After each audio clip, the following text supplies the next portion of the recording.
শুল্ক আরোপের প্রভাব থাকলেও আকাশ ভেঙে পড়বে না। চীনা পণ্যে যুক্তরাষ্ট্রের অতিরিক্ত ৩৪% আমদানি শুল্ক আরোপের পর এমনটাই জানান কমিউনিস্ট পার্টির মুখপাত্র, যা ছিল চীন জুড়ে খবরের শিরোনামের শীর্ষে।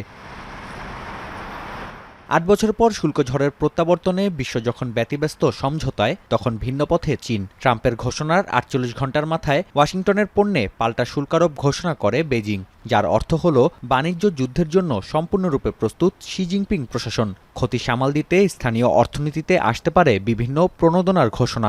Measures such as cutting rates and lowering the reserve requirement for banks to support lending, all those measures they are more likely now because of the market reaction and also because of potential weakness in the economy because of the hit to China's exports. Bundle থাকলে প্রতি সেনমানিতে টাকা বাঁচবে। বিকাশ send money bundle কিনে জিতুন প্রতি লেনদেনে।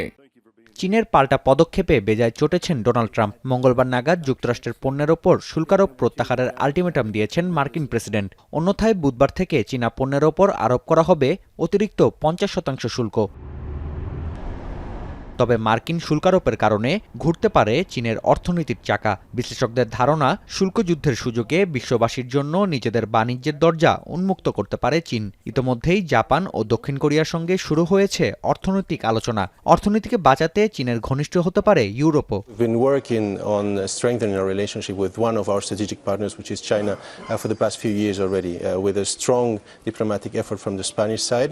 Actually, the Spanish president has been there for a few times. He's going there again this week, again, to strengthen those ties, to find new markets for EU products, and also to be able to attract Chinese investment, which will be another key element for our strategic autonomy going forward.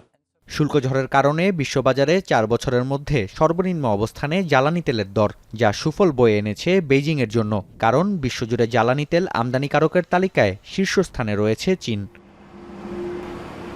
Nafia Arman মনন, এখন বিশ্ব।